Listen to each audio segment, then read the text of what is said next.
Hello दोस्तों, स्वागत है आपका स्टॉक मार्केट की एक और नई वीडियो में।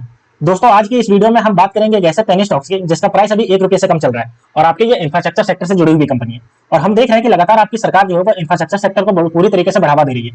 अगर हम रोड ट्रांसपोर्ट मिनिस्टर की बात करें, जो कि हमारे नितिन गडकरी जी हैं, वो लगातार आपका पुल, ब्रिजेस, टनल ये सब बनाते जा रहे हैं और भी बहुत ज्यादा इंफ्रास्ट्रक्चर डेवलपमेंट किया जा रहा है, जिसकी वजह से सरकार जो है वो पूरी तरीके से इंफ्रास्ट्रक्चर सेक्टर को बढ़ावा दे रही है। और इसी का आपका असर दिख रहा है कि आपकी ये देखिए, आपका अपर सर्किट ये आपका टच कर गया। आप देख सकते हो आपका जो 5 दिन में वो आपका अपर सर्किट ही चल रहा है इसका।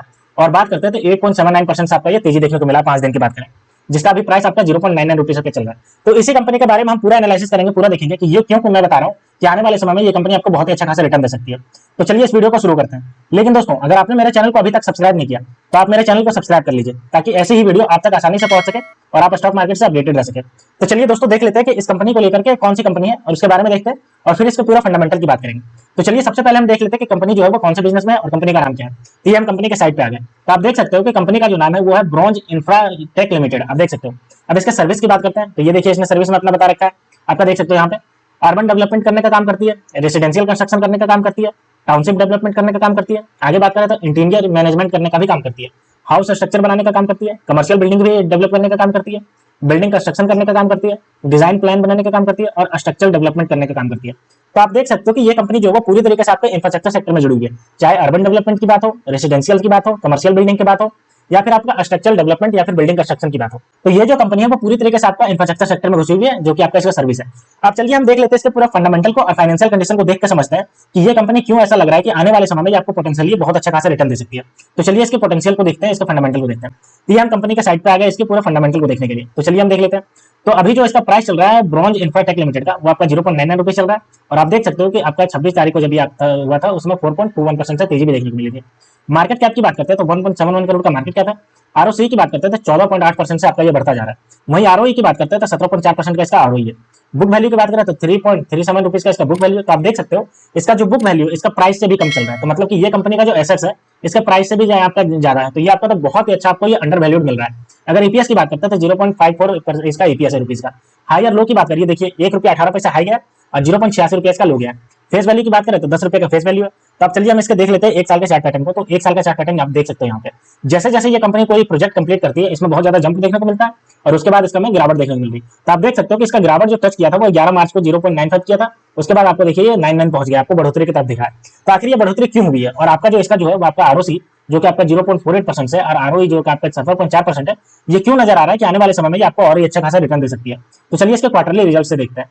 तो अगर इसके सेल्स की बात करते हैं तो देखिए इसका सेल्स यहाँ पे देखिए जून 2021 में 0.24 करोड़ था। वहीं आपका सितंबर 2021 में 4.01 करोड़, दिसंबर 2021 में 14.92 करोड़ पहुंच गया और मार्च 2022 में आप देखिए 14.24 करोड़ पहुंच गया और जून 2022 में आपका 0.88 की लॉस में। तो ये कंपनी आप देख सकते हो कि 14 से 15 करोड़ के आसपास ये प्रॉफिट में पहुंच जाती है सेल्स के मामले में बात करें तो। और जैसे इसका प्रोजेक्ट मिलता है वैसे आपको ये पॉजिटिव में पहुंच जाती है, सेल्स इसका बहुत ज्यादा बढ़ जाता है। ठीक है। अगर हम इसके प्रॉफिट ऑपरेटिंग प्रॉफिट की बात करते हैं तो ये भी देखिए आपका इतने साल से आपका ये नेगेटिव में चली आ रही थी 2020 तक, और उसके बाद आपका ये 0.9 करोड़ से पॉजिटिव में आना स्टार्ट हुई और उसके बाद अभी ये लास्ट में आपका फिर से आपका नेगेटिव में चल रही है। लेकिन आपका देखिए कि बीच में आपका ये जो पॉजिटिव में आई है इसका ऑपरेटिंग प्रॉफिट।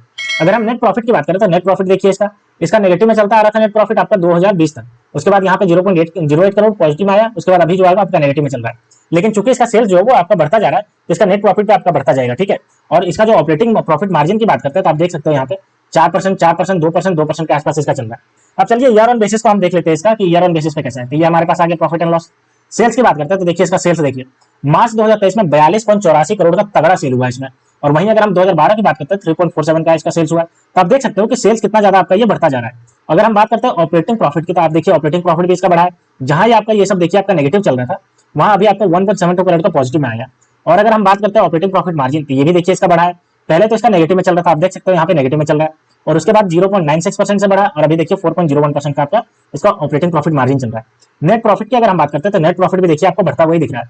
जहां पे 2017 से लेकर के 2020 तक आपका ये नेगेटिव में चला है, उसके बाद आपका देखिए लगातार जो है वो पॉजिटिव आया 0.02 करोड़, 0.16 करोड़ और आप जाकर के 0.93 करोड़ हो गया। तो आप देख सकते हो कि ये कंपनी का जो ईयरली बेसिस पे ये आपका सेल्स भी लगातार बढ़ता जा रहा है और वो भी अच्छा खासा बढ़ता जा रहा है। ऑपरेटिंग प्रॉफिट भी आपका ठीक ठाक बढ़ रहा है और नेट प्रॉफिट की बात करें तो ये भी आपका सेल्स के अनुसार बढ़ता ही जा रहा है आपका।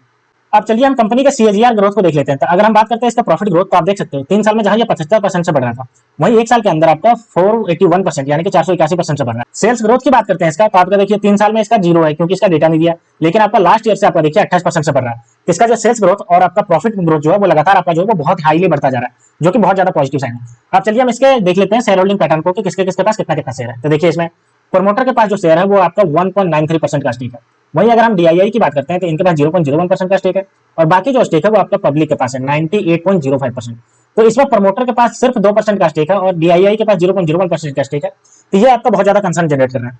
तो दोस्तों वैसे भी हम जानते हैं कि जो भी पेनी स्टॉक्स होते हैं वो पेनी स्टॉक्स की कैटेगरी में इसीलिए है क्योंकि वो जो कंपनी है वो पहले अच्छा नहीं कर रही थी, जिसकी वजह से उसका जो प्राइस है वो गिर करके आपका 1 रुपये से कम हो गया। लेकिन जैसे जैसे ये कंपनी बढ़िया करती जाती है ये आपका रिटर्न भी वैसे ही आपका हाई दे देती है। तो इस पेनी स्टॉक्स को आप अगर पकड़ना चाहें तो आप इसको पकड़ सकते हैं, क्योंकि अभी जो आपको वो 1 रुपये से कम में मिल सकती है। और वैसे भी अगर 1 रुपये से कम मिल रहा है कोई स्टॉक्स तो ये आपका मिट्टी के दाम में मिल रहा है। इसको आप इन्वेस्टमेंट करके रख दीजिए, जैसे ही आपका ये आपको फिर से आपको पॉजिटिव डायरेक्शन में जाता हुआ दिखेगा। और वैसे भी लग रहा है कि आने वाले समय में ये कंपनी अगर सेल्स आपका इसी तरीके से बढ़ता रहा ये आपका अच्छा खासा पॉजिटिव डायरेक्शन में जा सकता है, क्योंकि हमने देखा इसके ईयरली बेसिस पे इसके सेल्स को। ईयरली बेसिस पे देखिए सेल्स का जहां पे मार्च 2022 में 33.40 करोड़ था, वहीं आपका मार्च 2023 में 42.84 करोड़ है। तो इससे लग रहा है कि आने वाले समय में इसका जो है वो बढ़ सकता है। तो दोस्तों इसको आप थोरली एनालाइज करिए ब्रॉन्ज इंफ्राटेक लिमिटेड को, और उसके बाद आप डिसीजन खुद लीजिए, क्योंकि पेनी स्टॉक्स जो होते हैं वो हाईली रिस्की स्टॉक्स होते हैं और हाईली रिटर्न होते हैं। आपको जितना ज्यादा इसमें हाई रिटर्न देने का चांसेस होता है उतना ज्यादा इतना रिस्क होता है कि आपके सारे अमाउंट इसमें डूब जाएंगे। तो दोस्तों आप इसको थोरली एनालाइज करिए, उसके बाद आप डिसीजन लीजिए कि आपको इंफ्रास्ट्रक्चर सेक्टर का इस स्टॉक्स में इन्वेस्टमेंट करना है या नहीं करना है। तो दोस्तों ये था पूरा स्टॉक्स का एनालिसिस ब्रॉन्ज इंफ्रा लिमिटेड के बारे में। तो दोस्तों ऐसे स्टॉक मार्केट से रिलेटेड वीडियो देखने के लिए आप मेरे चैनल को सब्सक्राइब कर लीजिए। तो मिलते हैं दोस्तों नेक्स्ट वीडियो में, तब तक के लिए स्टे ट्यून्ड, थैंक यू।